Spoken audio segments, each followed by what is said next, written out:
સાચા સંતની ઓળખ શું કે એની નજીક જઈને બેસીએ ને હૈયામાં જરાક શીતળતા આવે, ઠંડક આવે એટલે સમજી જવું કે સંતની કંઈક ઊંચાઈ છે.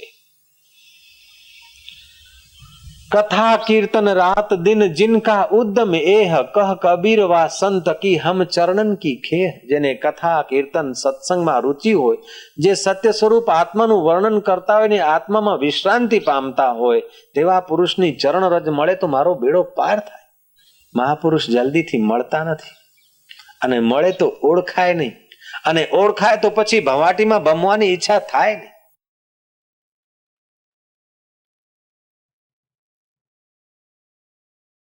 સ્નાતમ તેન સર્વ તીર્થમ, એને બધા તીર્થોમાં સ્નાન કરી લીધું. દાતમ તેન સર્વ દાનમ, એને બધું દાન દઈ દીધું. કૃતમ તેને સર્વ યજ્ઞમ, એના દ્વારા બધા યજ્ઞ થઈ ગયા. યેન ક્ષણમ મન બ્રહ્મ વિચારે સ્તરમ કૃત્વા, જેણે એક ક્ષણ માટે પણ બ્રહ્મ પરમાત્મામાં મનને સ્થિર કર્યું છે, એના તો બધા જ કર્મો થઈ ગયા સફળ. ભાગવત તમે સાંભળી લો, પણ સાધના કર્યા પછી ફરી ભાગવત સાંભળો એટલે તમારો રસ વધશે. રામાયણ તમે સાંભળો પહેલા, પણ સાધન ભજન કર્યા પછી રામાયણ સાંભળો. એવી રીતે ઉપનિષદોનું તમે જ્ઞાન જો મેળવવા ઈચ્છતા હો, થોડું સાધન ભજન થયેલું હોય ને પછી જો ઉપનિષદોનું જ્ઞાન મળે ને, તમારો આત્મા એ આકાશ પાતાળનો નહીં, તમારો ભગવાન એ ફક્ત વૈકુંઠવાસી નહીં, તમારો ભગવાન ગોલોકવાસી નહીં, તમારો ભગવાન કોઈ લોકાંતરનો નહીં, પણ તમારો ભગવાન હાજરા હાજુર જાગંદી જોત આદ સત जुगात सत है भी सच होसे भी सच, वो भगवान तुम्हारा प्रगट होने लगे. અત્યાર તો આપણે ભગવાનને વૈકુંઠમાં બેસાડ્યા, સાકેત લોકમાં બેહાડ્યા, ગૌલોકમાં બેહાડ્યા, કારણ કે આપણા મનવા ભાઈની ગતિ બહુ નીચી છે, નાની છે. ખરી રીતે ફક્ત સાકેતમાં હોય, ગોલોકમાં જ હોય એટલા જ આપણા ભગવાન છે? ના ના, અણુ પ્રમાણુમાં વસી રહ્યો છે એ ચૈતન્ય ચિદઘન આપણી સાથે, એ આપણો અંતર્યામી ઈશ્વર છે. આપણે એનાથી કોઈ દિવસે છેટા થઈ શકીએ નહીં, અને એ આપણાથી છેટા થઈ શકે નહીં એવા પરમાત્મા છે. પણ આપણી મતિ અલ્પ હોવાના કારણે આપણે એને મંદિરમાં બેસાડ્યા, પૂજાગૃહમાં બેસાડ્યા, સાકેત લોકમાં બેસાડ્યા, વૈકુંઠમાં બેસાડ્યા, શિવલોકમાં બેસાડ્યા, અને અહીં આપણે ટકોરી મારતા રહ્યા કે અમે ઠન ઠન પાલ છે. જય શ્રી કૃષ્ણ. ધ્યાન જ્યારે લાગી જાય ને ત્યારે મજા આવે, જ્યારે કરવું પડે ને ત્યારે થાક લાગે. કેટલાક ધ્યાન કરવાના હોય છે, પણ જ્યારે સમર્થ ગુરુ પોતાની સંપ્રેક્ષણ શક્તિ વરસાવે ત્યારે આપણી સુષુપ્ત જે કુંડલની શક્તિ, ચિત્ત શક્તિ, મહામાયા, આદ્ય શક્તિ, જગદંબા એ અંદરથી જાગૃત થાય ત્યારે ધ્યાન કરવું ના પડે, ધ્યાન થવા લાગે. ભાગવતમાં આવ્યું છે, વાગ ગદગદા દ્રવ્યતે યસ્ય ચિત્તમ, ચિત્ત આપણું દ્રવિત થઈ જાય, વાણી ગદગદ થઈ જાય, રોમાંચ થવા લાગે, અશ્રુપ્રાત થવા લાગે, કંપન થવા લાગે, હાસ્ય પ્રગટવા લાગે, કોક વખતે ભાવ વિભોર થઈને રુદન શરૂ થાય. એ પ્રકારે 8 પ્રકારના કોઈ સાત્વિક ભાવોમાંથી એકાદો ભાવ જ્યારે જાગે ત્યારે સમજવું જોઈએ કે ગાડી ધ્યાનના પાટે આવી ગઈ છે. ભગવાનનું ધ્યાન કરો, આંખો મીચો, ઈશ્વરને સ્નેહ કરો, ઈશ્વરને વહાલ કરો. હવે તમારા ચિત્તની 2 પ્રકારની દશા છે. કાં તો તમારું ચિત્ત પ્રેમ કરીને આગળ વધી શકે, કાં તો તમારું ચિત્ત પ્રાર્થના કરીને આગળ વધી શકે. એટલે તમે કાં તો તમે રડીને આર્ત ભાવથી ઈશ્વરની શરણે જાઓ, વિરહની અગ્નિ પેદા કરીને તમે તમારા પાપને બાળો, અહંકારને બાળો, અથવા તો પરમાત્માને વહાલ કરીને સ્નેહની સરિતા વહેવડાવીને તમે પોતાને એમાં તારી દો. તમારા હાથની વાત છે. આ આપણા ચિત્તની દશા છે. કાં તો વિરહ, કાં તો પછી સ્નેહ. કોઈ વખતે માણસ દુઃખી થાય છે તો કોઈ વખતે સુખી થાય છે, કોઈ વખતે વિરહ તો કોઈ વખતે સ્નેહ. વિરહ હોય તો ભગવાનના નામનો કે મુક્તિના નામનો, અને સ્નેહ હોય તો ભગવાનના સાનિધ્યનો, સત્સંગના સાનિધ્યનો. ગુરુ જ્યારે ધ્યાનમાં બેસાડે ત્યારે સાધકે સમજી લેવું કે હવે આપણો છેલ્લો ફેરો છે. જય શ્રી કૃષ્ણ. ગુરુ કહી દે કે ચલો ધ્યાન में બેઠો, એ વખતે સાધકે અહોભાવથી ધ્યાનમાં બેસવું જોઈએ. ગીતામાં આવ્યું છે, તપસ્વી ભ્યો અધિકો યોગી, જ્ઞાની ભ્યો મતો અધિકાહ. કર્મી ભ્યોશ્ચ અધિકો યોગી તસ્માત યોગી ભવાર્જુના. તપસ્વીથી યોગી અધિક છે, કારણ કે તપસ્વી તપ તો કરે છે, તપથી જરા શક્તિ તો આવે, સાથે સાથે અહંકાર ક્રિએટ થાય. તપથી જરા હૃદય રૂખા જેવું લુખ્ખું થવા માંડે, સામર્થ્ય આવે પણ થોડું લુખ્ખા વેળું. ત્યારે યોગ હોય ને તો હૃદય રસીલું થાય, અહંકાર વિલય થાય. તપસ્વી ભ્યો અધિકો યોગી, જ્ઞાની ભ્યોમાં તો અધિકા. 4 વેદનું જ્ઞાન હોય, ષડ શાસ્ત્રનું જ્ઞાન હોય, પણ હું ઓગળે નહીં, હું જ્ઞાની છું, વિદ્વાન છું. પણ જો ધ્યાનમાં વિશ્રાંતિ પામ્યું હોય તો શુદ્ર અહંકાર ઓગળી જાય. કર્મી ભ્યોશ્ચ અધિકો યોગી, સંસારના કર્મ કરે અથવા વેદ વેદાંતના યજ્ઞ હોમના કર્મકાંડ કરે, પણ કરતા મોજૂદ રહે છે. કર્મકાંડ અત્યારે કરે ને કાળાંતરમાં એને ફળ મળે, પણ ધ્યાન અત્યારે કરે ને તો એનું ફળ અત્યારે એને મળે. કર્મકાંડનું ફળ મળે સ્વર્ગનું સુખ, ત્યારે ધ્યાન કરે ત્યારે આત્માનું સુખ મળે. કર્મ કરે અને સંસારનું સુખ મળે કે સ્વર્ગનું સુખ મળે, ત્યારે ધ્યાન કરે તો આત્મા અને પરમાત્માનું સુખ મળે. મારી ઈચ્છા છે કે આજે આપણે બધા ધ્યાન કરીએ થોડું. હરિ હરિ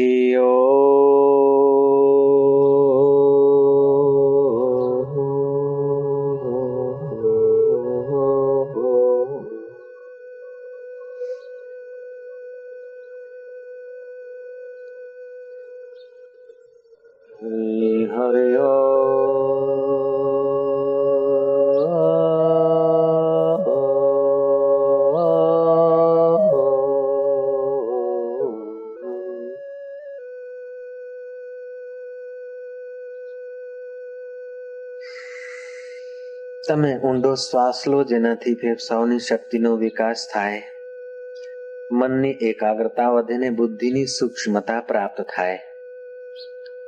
ઊંડો શ્વાસ લો અને પછી હરિઓમનું ગુંજન કરીએ.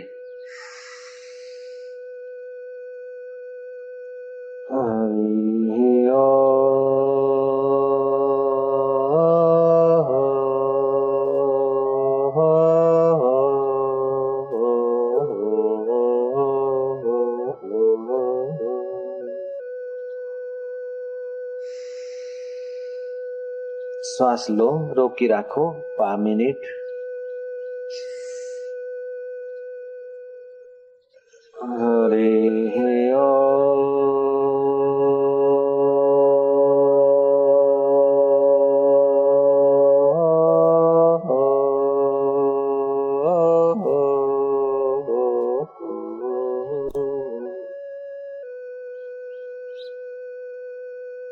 જાનંતી મુનિએ વેદમાલી બ્રાહ્મણને ધ્યાનમાં ઈશ્વરી શાંતિના માર્ગે ધપાવ્યો. આપણે પણ ઈશ્વરીય શાંતિના માર્ગે ઊંડા ને ઊંડા આત્મિક વિશ્રાંતિમાં તરબોળ થવા માટે જ અત્યારનો પ્રયોગ કરીએ છીએ. ખરા હૃદયથી તમે 5-7 પ્રાણાયામ કરો. શ્વાસ લેતી વખતે કંજૂસી નહીં કરવાની. ખૂબ ઊંડો શ્વાસ લો, પેટ અંદર, કમર સીધી.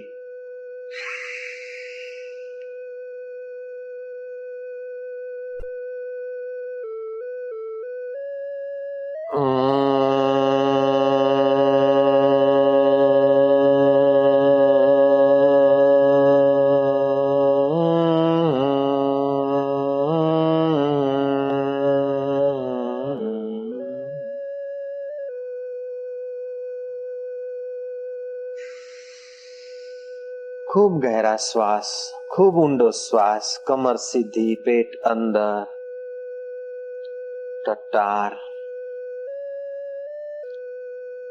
15 સેકન્ડથી 30 સેકન્ડ સુધી શ્વાસ રોકી શકાય તો સારું. એનાથી ઘણા લાભો થશે. આરોગ્યની સુરક્ષા થશે, રોગ પ્રતિકારક શક્તિમાં વધારો થશે, શરીરની તંદુરસ્તી, મનની પ્રસન્નતા અને બુદ્ધિની સૂક્ષ્મતા પણ આવી સાધનાથી ઝડપી થાય છે.